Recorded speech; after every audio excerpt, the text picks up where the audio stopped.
dia, professora. Obrigada por me receber na sua casa. A senhora poderia falar seu nome completo, por favor? Meu nome é Djalmira de Sá Almeida. Eu sou de Pernambuco. Eu morei no Paraná de 16 anos até quando vim para cá em 2002. A partir daí nós instalamos a Faculdade de Itaituba. Em 2010 eu entrei para o concurso no IFPA, trabalhando com português e inglês e escrevendo livros relacionados à história da região. Professora, a senhora autoriza a gente gravar a sua entrevista e levar para o acervo histórico do Projeto 50 mais 50? Sim, com toda certeza. Um prazer. A senhora, mesmo morando relativamente há pouco tempo na região, a sua história familiar é muito ligada a essa região, né? Sim, principalmente porque meu pai ele era militar e ele atuou na região antes mesmo de a cidade de Itaituba ser o que ela é hoje. Na verdade, ele veio para participar do projeto do PIN, do Projeto de Integração da Amazônia. E com a Transamazônica, muita gente veio para essa região, inclusive ele que trabalhava justamente como líder de obras federais. Ele lhe contou as histórias dessa época? Sim, ele sempre falava, ele sempre contava que ele já conhecia a região. Depois, em 1982, ele esteve também aqui. Ele tentou colocar uma serraria. Aí ele trouxe os irmãos mais velhos, inclusive o professor Abel, que é o meu irmão, diretor da faculdade, da FAI. Ele, da época, ele veio para colocar a serraria. E teve problemas relacionados a propriedade, problemas relacionados à multa e tudo mais. Aí ele deixou de lado a ideia e ele ficava insistindo que os filhos que estudavam no Paraná já viessem para cá para colocar escola. Ele dizia que sentia falta, que muita gente não tinha estudo porque não tinha a oferta de escola. Só que ele não tinha nem noção que no futuro a gente iria colocar a faculdade, hoje que a gente vai fazer 20 anos. É verdade. Ele veio antes da década de 70, né, professora? Antes da década de 70. Ele veio ainda no final de 60, esteve aqui no período de marcar do marco da Transamazônica, né, da Paraíba até Lábia, e ficou justamente nessa região daqui para Santarém. Teve um período assim conflituoso, porque eles não podiam, durante o período eles não conheciam bem a região, durante um certo período eles não podiam atuar. É questão de chuva, clima e tudo mais, mas ele fez a parte dele. E depois daqui ele foi para o Paraná. Só que a família inteira ele já tinha levado, nós fomos para o Paraná em 73, em 74 ele terminou a missão aqui. Mas depois, em 82, com os filhos já crescidos, ele conseguiu terrenos para os filhos, conseguiu algumas coisas para os filhos fazerem aqui. Eu sei que quando ele faleceu, em 99, ele ainda acompanhou alguma coisa que os filhos que ele trouxe primeiro com ele ficaram aqui, que era o Severino, o Antônio e o Irajá. Esses que até hoje eles têm a propriedade deles e estão bem aí na situação e acompanharam. O Irajá tem muita coisa para dizer, esse de Miritituba, que foi o que veio primeiro, porque ele foi executor do INCRA, ele ainda é funcionário do INCRA, ele tem muita coisa para dizer, porque ele viveu isso aí. Eu vim já depois, 2002 já tinha, Itaituba já estava no auge, no seu auge da madeira, da mineração. A fase da mineração tinha passado, mas que ainda era o principal, eu posso dizer, o principal ramo de atividade que segura a economia do país. E a senhora lembra o que o seu pai falava sobre essa região? Falava que aqui era a região do futuro, que a gente devia vir para cá, e ele tinha todos esses filhos, e, inclusive ele dizia para nós, eu coloquei um terreno no nome de cada um de vocês, do INCRA, porque lá a gente estava, no período que ele falava isso, numa situação difícil lá. E ele achava que aqui não era melhor porque as pessoas não tinham estudo.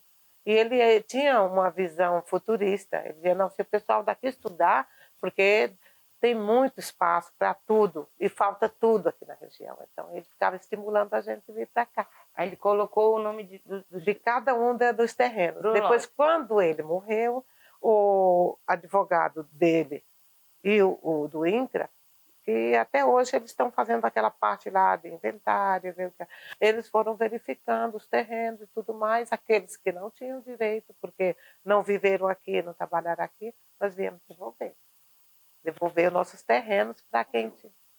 Eu não sei como chegar lá, eu não sei como conduzir vocês lá, mas durante a semana, então na segunda-feira, a partir de segunda, ele está aqui na FAI. Ele é o vice da FAI, vice-diretor da FAI. Segunda de manhã. Então a gente pode fazer segunda de manhã. Pode ser segunda, terça, qualquer dia. De segunda a sexta ele fica ali na FAI. Porque o Abel, que é o diretor, ele precisou ir lá para o Paraná, porque o filho dele tinha viajado para lá, de férias, e ficou doente. Aí agora ele teve que ir para lá para resolver, porque o filho dele estava vindo para cá e depois teve que voltar porque passou mal. E o Irajá assume quando ele sai.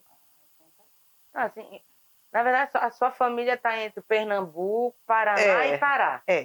Sempre essa conexão. Para falar daqui, por exemplo, de Miritituba, para falar do aeroporto velho, tudo isso aí, o Irajá vai saber contar porque ele viveu, sabe? Eu não vivi essa parte aqui, Itaituba. Mas a senhora ouviu muito seu pai contando, sim, eu né? ouvia do passado. É tanto que o Irajá, se você for perguntar o meu pai saindo do Nordeste para vir para cá, ele não vai saber falar, porque ele era garoto. E acho que ele não prestava muita atenção. Mas eu já escrevia, né? Então por isso que a gente tem muita coisa, muita informação. E também já era dedicada à pesquisa, eu ficava muito preocupada com as coisas que ele falava, que eu disse, puxa, isso aqui é de relevância nacional.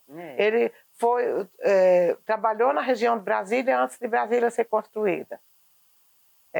Trabalhou nessa região aqui do Parque Nacional, da implantação da Transamazônica, antes da Transamazônica ser o que é. Trabalhou em Foz do Iguaçu, naquela região onde tiveram que fazer a Ponte da Amizade. Quer dizer, tem muitas obras que são nacionais e de interesse internacional. Meu pai estava envolvido e eu acho ele, inclusive, foi para Pracinha, foi né? Pracinha, na Segunda Guerra Mundial. Monte Castelo. Agora, o Irajá, como é mais novo que eu, ele sabe a história que ele viveu a partir dali, do período que ele veio para cá. Que ele veio na década de 80. Então, tem mais chão, né? Tem mais tempo de casa. Então, daqui de Itaituba, ele sabe muita coisa. É interessante a senhora falar sobre o que seu pai imaginava sobre a Amazônia. Naquela época, tinha todo esse discurso de que a Amazônia era o progresso. Era o progresso. As rodovias iam trazer progresso e prosperidade, desenvolvimento para a região. A senhora, além de ser filha de alguém que trabalhou diretamente, é uma pesquisadora, já escreveu sobre a história de Itaituba, né? A senhora acha que efetivamente foi progresso e desenvolvimento para a região, para as pessoas da região? Olha, tem um aspecto positivo, só que tardio. Veio muito tarde isso. Então, no período que eles ofereceram, não aconteceu. Houve muito desgaste, muita doença, muita perda. Muita gente veio do Brasil inteiro. Foram frentes e frentes de serviço. Meu pai mesmo tinha um grupo grande que foi recenseado e trazido para cá. E muita gente morreu aqui, não pôde nem voltar e não conseguiu nada. E ficaram à beira das estradas, em sítiozinho, e nem apareceram na história. Não ficou sendo nem um número, porque o número aparece em algum lugar. Muitas vidas se perderam. Mas, por outro lado, aqueles que se empenharam, e como ele disse, aqueles que estudarem vão além. Aqueles que procurarem fazer mais, mas o que for aí ficar apenas dependendo de alguém e não fizer mais nada por si, não vai vingar. Tinha essa esperança. E eu acho que tem esse lado positivo também. Aonde eles pensaram? Em escola. Eles pensaram, tinha uma direção, tinha um programa, tinha um projeto, tinha uma profissão. Aqueles que vieram sem saber fazer nada, esses sumiram na história, Ela está falando daqueles, os primeiros colonos, Os né? primeiros colonos. Que vieram para os loteamentos. Os loteamentos. Agora, quem veio com alguma coisa, porque também veio aquele que vendeu suas coisinhas e veio aqui começar alguma coisa. Ainda tem gente sobrevivendo aqui. Mas quem veio com a mão na frente e outra atrás, sem ter uma profissão, sem ter um estímulo, sem estudo, esses daí sumiram, desapareceram. Não são mais nenhum número. Mas quem veio, estudou, ou veio com a profissão, ou veio com alguma coisa já definida para fazer, até hoje tem marca, tem uma semente desse povo. Interessante, professora. Tem muita história. Como seu pai foi um desbravador, né? Ele ficava trabalhando na parte de abertura, de abertura das né? picadas, né? Ele falou alguma coisa sobre a questão indígena, se ele encontrou indígena nessa época? Olha, ele falava que havia muita perseguição ao índio. Eles que teve região como aquela região ali de Uruará, região de... Daqui ele não falou, não sei porquê, mas a gente sabe que aqui deve ter acontecido também. Ele dizia que havia valas ou lugares onde eles estavam trabalhando, que eles encontravam corpos de índios jogados naquelas valas. Agora, não sei, ele também não disse por que faziam isso, né? Mas eles que encontraram muitos corpos de índios jogados em valas. Também quando foi para passar a estrada, né? De fato, para passar com máquinas maiores, porque no começo o trabalho dele era nas picadas. Ele disse que aconteceu também muita atrocidade. Muita gente que até trabalhava naquelas vias faleceram. Tinha acidentes constantes, ninguém... Não tinha quem dar a anuência, não tinha quem dizer. Muita gente perdeu a vida e ficou por isso, acabou. Muita gente se perdeu. Essa Transamazônica tem muito sangue, muita coisa derramou aí. Não por conflito, não por luta. Muita coisa silenciosa que eles não sabiam por quê. De repente aparecia, eles iam cavar ou para fazer nivelar a estrada, eles encontravam corpos, mas eles falavam da presença dos índios. Falavam da presença dos índios e também sabia onde eles estavam, sabia porque também havia aqueles que, quando à medida que ia chegando a máquina ou alguém estranho, eles iam se escondendo e tudo mais. Eu imagino que deve ter sido uma matança muito grande, dava espaço, ou até mesmo pessoas que se arriscavam, né? Agora, falar de luta, falar de briga, de confusão, ele nunca comentava sobre isso. Tá? Mas é uma história bem interessante, né? E triste também ao mesmo Triste tempo, também. né? Então, também ele falava da presença de pesquisadores, pessoas que vinham estudar a região e que ficavam muito pouco tempo, não ficava muito. Era muito rápido, começavam a conversar, entrevistar, começavam a amizade, perguntando as coisas, depois sumiam também, depois iam embora. E o que marcava mais na cabeça dele era essa história, não tinha escola, essas pessoas vinham para o nada, elas vinham de um lugar procurando emprego, por exemplo, era do Nordeste a maioria que vinha. A gente já veio do Sul para cá. Meu pai veio do Nordeste para trabalhar com a tropa dele, mas nós já viemos para cá muito depois, já tinha estrada, já tinha uma porção de coisas importantes, né, que o governo já tinha colocado aqui na região. Mas também deixou de fazer muita coisa. Então, foi interrompido também justamente porque as escolas que foram implantadas na época, até mesmo pelo Exército Brasileiro, a maioria das escolas públicas aqui foi naquele período que foram feitas. Você pode ver, qualquer escola que você encontrar de primeiro grau aí, elas só foram feitas puxadinho, foi aumentado, foi ampliado, mas não foi mudado. O número de escola continuou o mesmo. Então, as escolas que tem aqui foram feitas no período militar. Só que, enfim, eram só escolas de ensino fundamental. Não tinha escola de segundo grau, elas demoraram muito a entrar aqui na região.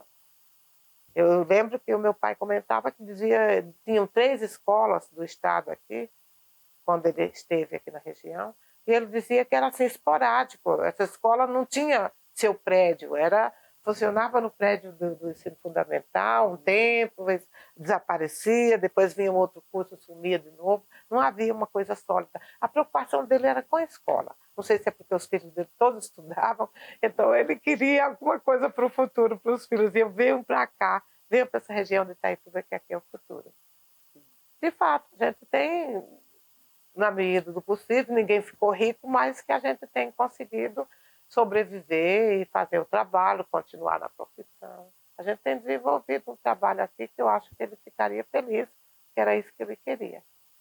Duas coisas que ele era muito preocupado. Ele era maçom e ele era muito preocupado. Vocês têm que ter uma religião e tem que ter uma formatura, tem que ter conhecimento. Senão, vocês não vão para lugar nenhum. E a sua mãe, professora? Minha mãe, a vida inteira, ela ficou cuidando de filhos. 14 filhos não é brincadeira. Ela criou mais 5, que não eram dela, né? Então, era muita gente para ela cuidar. Então, ela nunca trabalhou fora, ela sempre ficou em casa cuidando dos filhos. E seu pai viajava muito também, né? Meu pai viajava muito. Quando tinha missão, ele ficava até 3 meses. Naquele tempo não tinha banco, ele tinha que mandar dinheiro para ela pelo correio. A cidadezinha que a gente morava no interior de Pernambuco, a cidade de Parnamirim, ele mandava pelo correio esse dinheiro. E ela tinha que comprar, ela tinha fazenda lá, mas coisas que tinha só na cidade, ela tinha que se virar com aquilo até ele voltar, com um monte de criança pequena.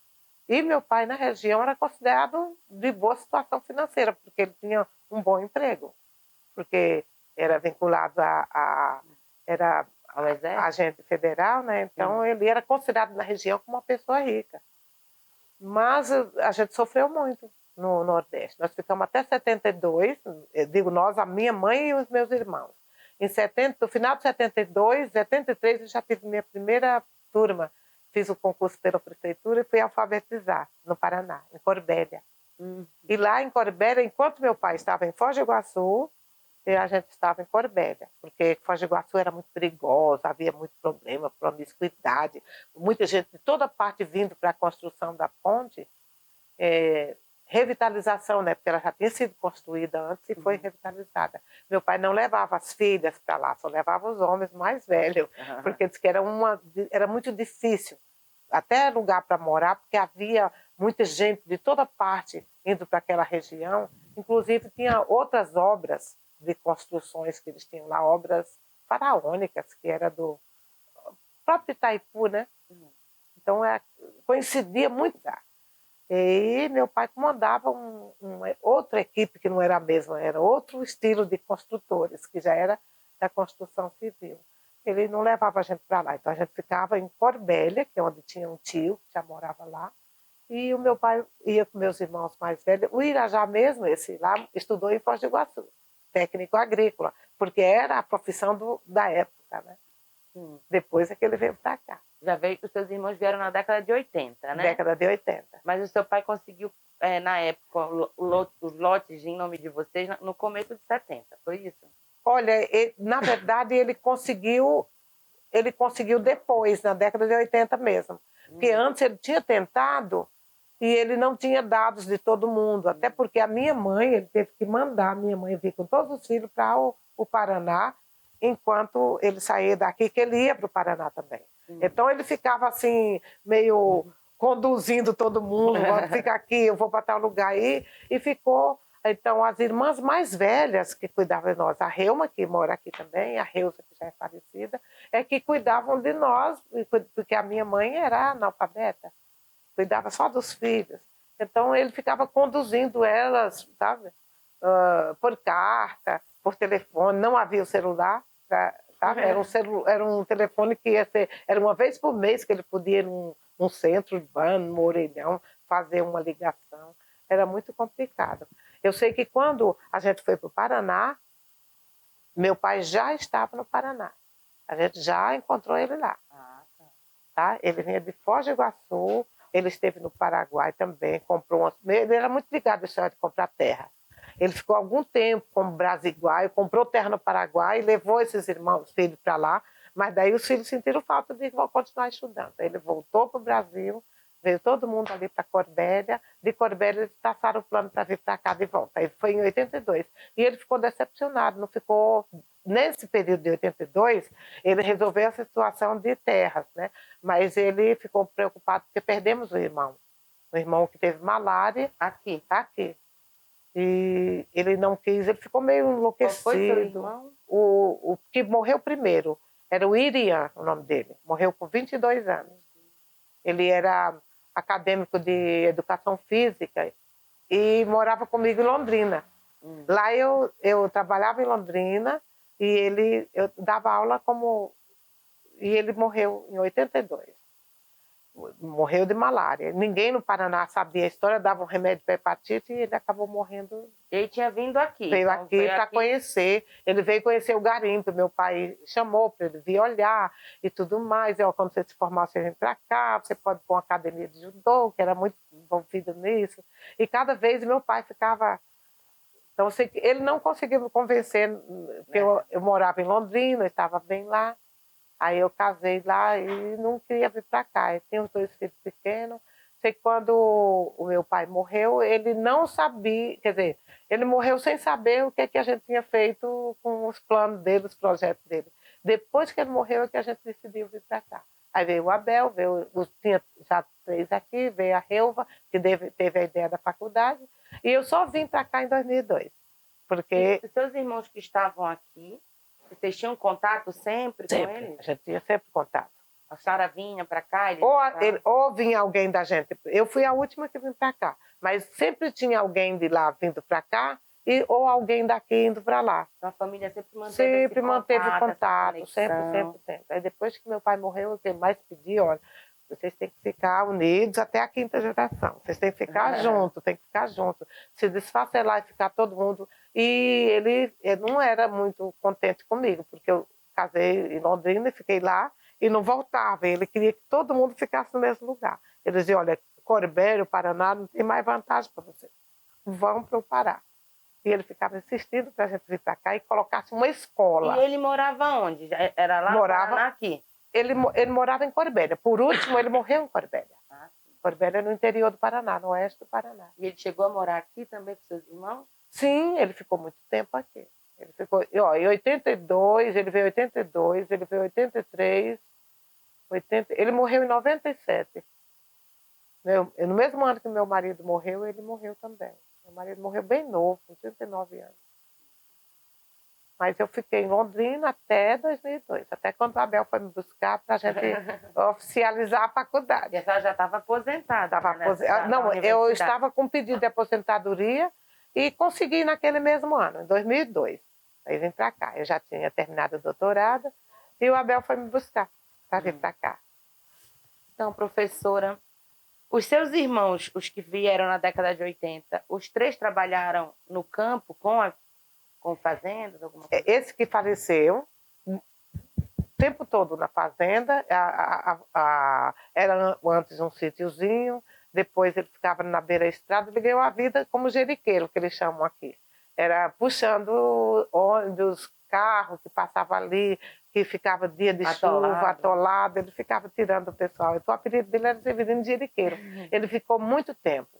E a família ele deixava em Guarantã, mas volta e meia, quando era férias, ele buscava a mulher e os filhos e trazia ali para o sítio. E coincidia justamente no período de chuva que ele ficava cuidando.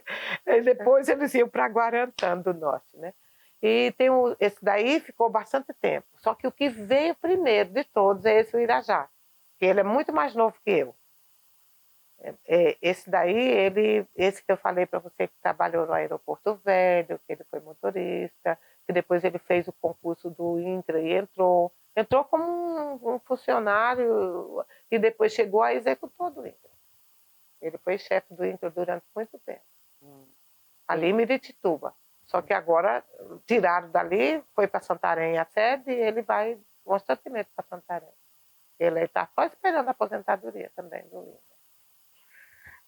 Tem o outro, esse que eu te falei, que ele tinha farmácia, era um período de muita malária. E ali no Caracol, não sei se você viu, tem uns prédios velhos de madeira, ali tinha farmácia embaixo, tinha um posto de gasolina, e forma um caracol ali. Ali era do meu irmão. faz acho que uns 30 anos que ele vendeu ali. Vendeu porque ele só tinha 2 meninas, elas se formaram em Direito ali em Santarém. As 2 foram para o Ceará e foram trabalhar com imóveis. Elas cuidam dessa parte fizeram Direito, mas não atuam no ramo do Direito. A turma vende casa, aluga, essas coisas. A imobiliária, né? É imobiliária. As 2 casaram e ficou só ele e a esposa dele, venderam tudo lá e moram em Santarém. Esse que eu te falei, que tem o Champanhe Eventos. Lá em Santarém. Santarém. Champanhe Eventos, você sabe, fica ali naquela avenida, no bairro Diamantino, Avenida Raizen, que vai lá para a Ubra, naquela avenida larga lá. É bem fácil. Esses 3 foram os principais que eu posso dizer que, para a gente colocar a faculdade, nós precisamos dele, porque todos, ou era funcionário público, ou era pessoa...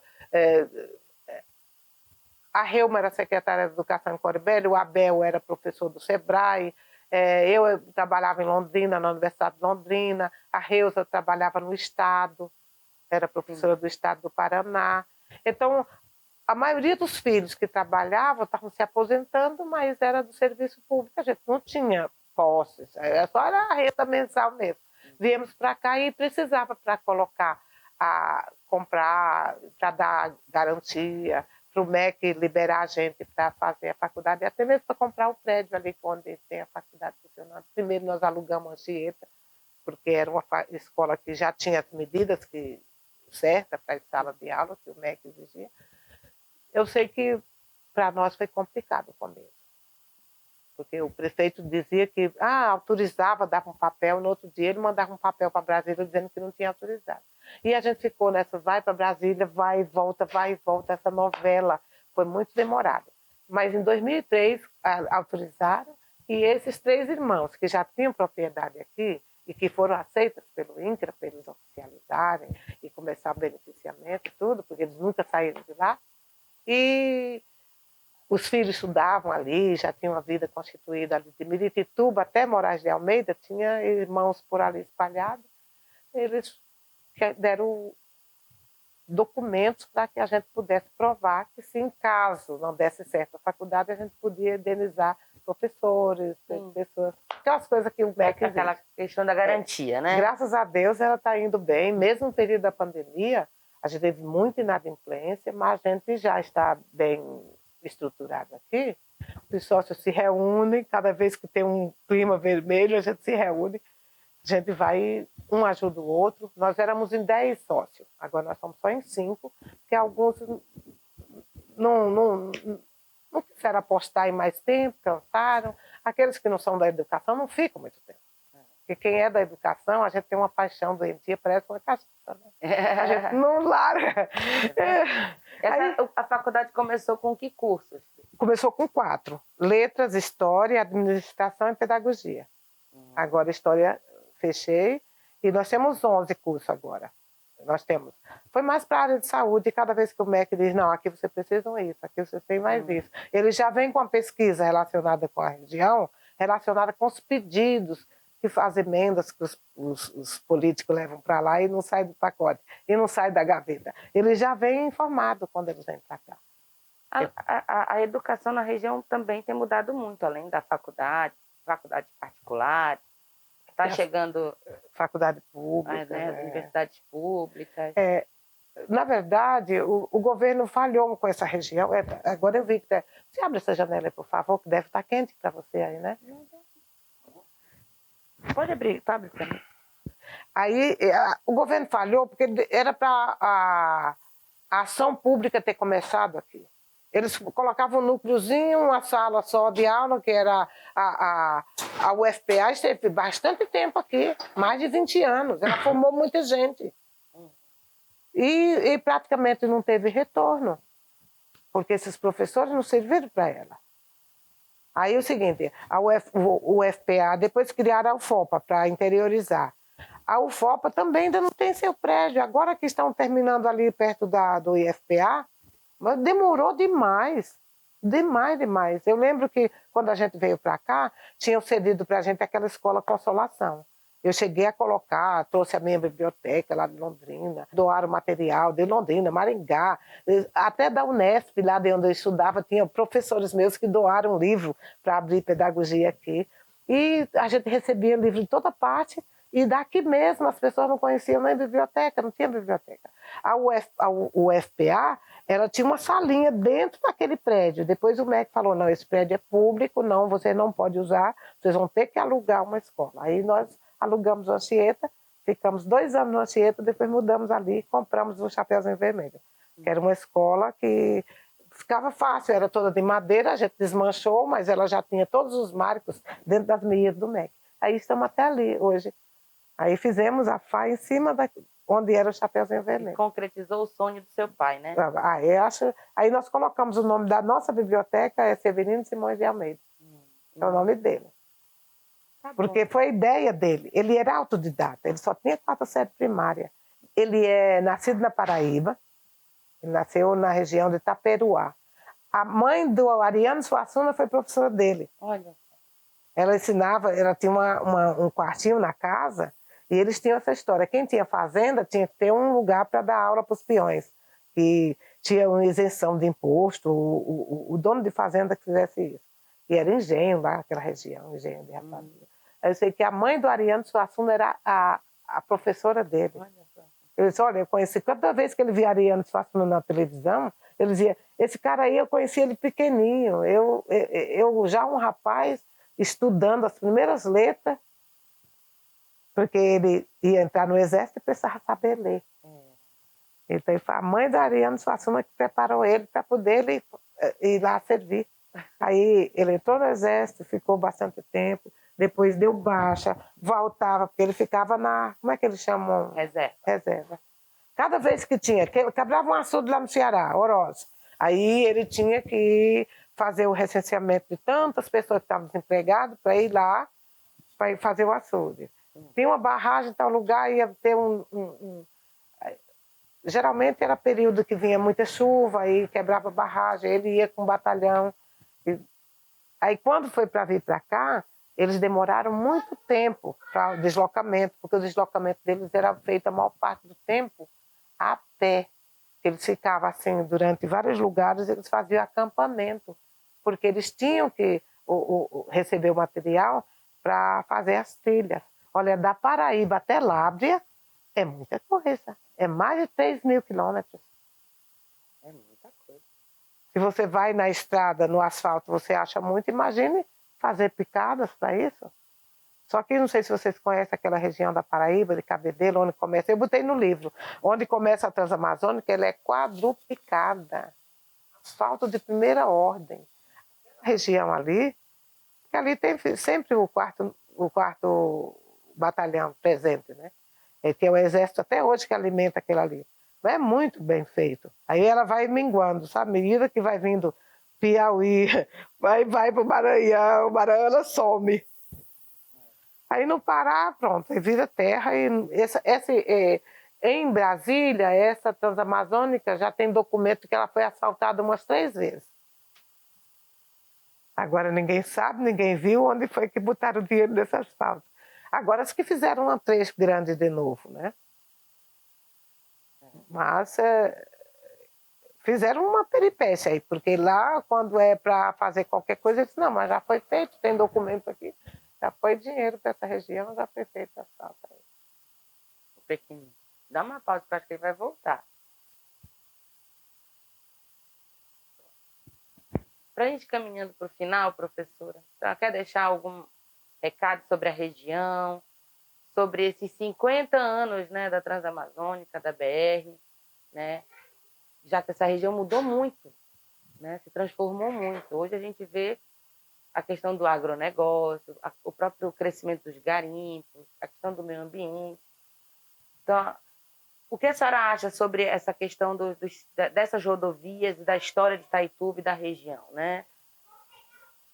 Olha, dos 50 anos da Transamazônica, eu acho que houve uma paralisação durante 30 anos.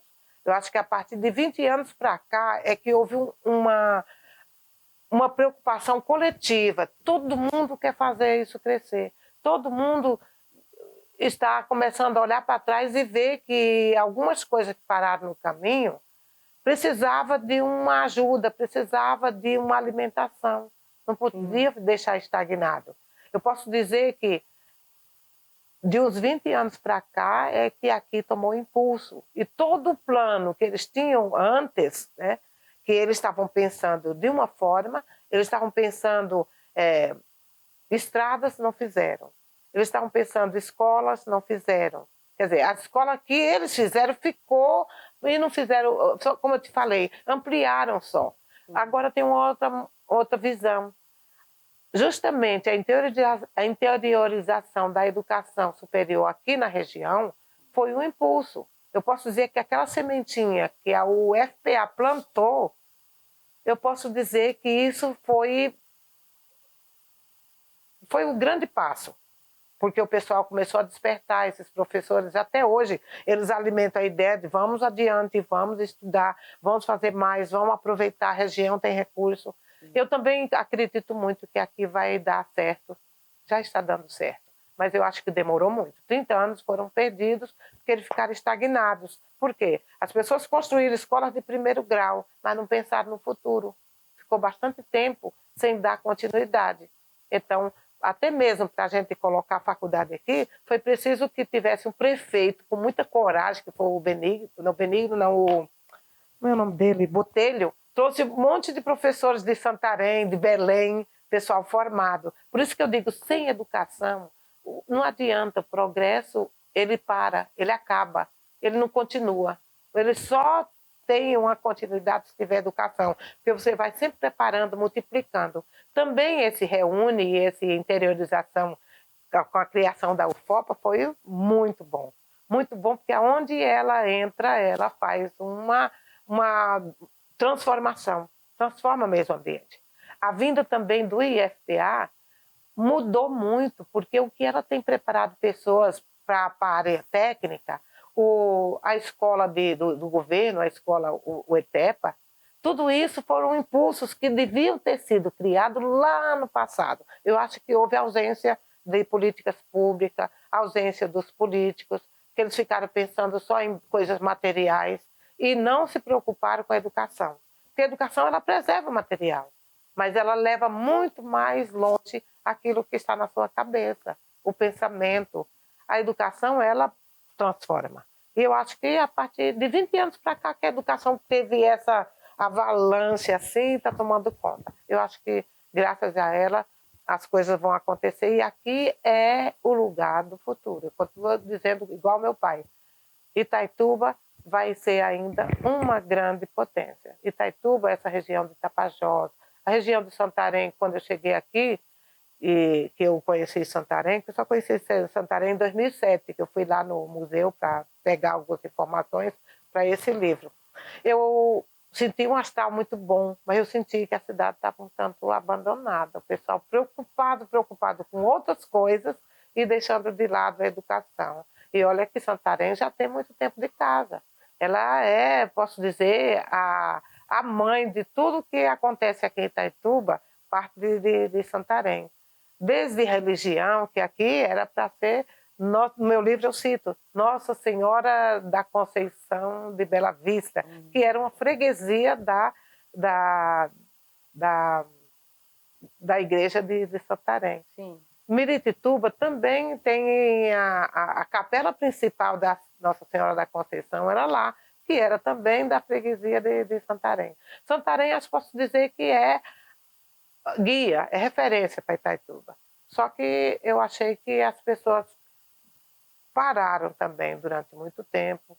Eu acho que se de um lado o garimpo deu muita importância a esse lado material, construção, até mesmo ao turismo, mas, por outro lado, ela deixou a desejar na parte da educação. A continuidade foi muito lenta.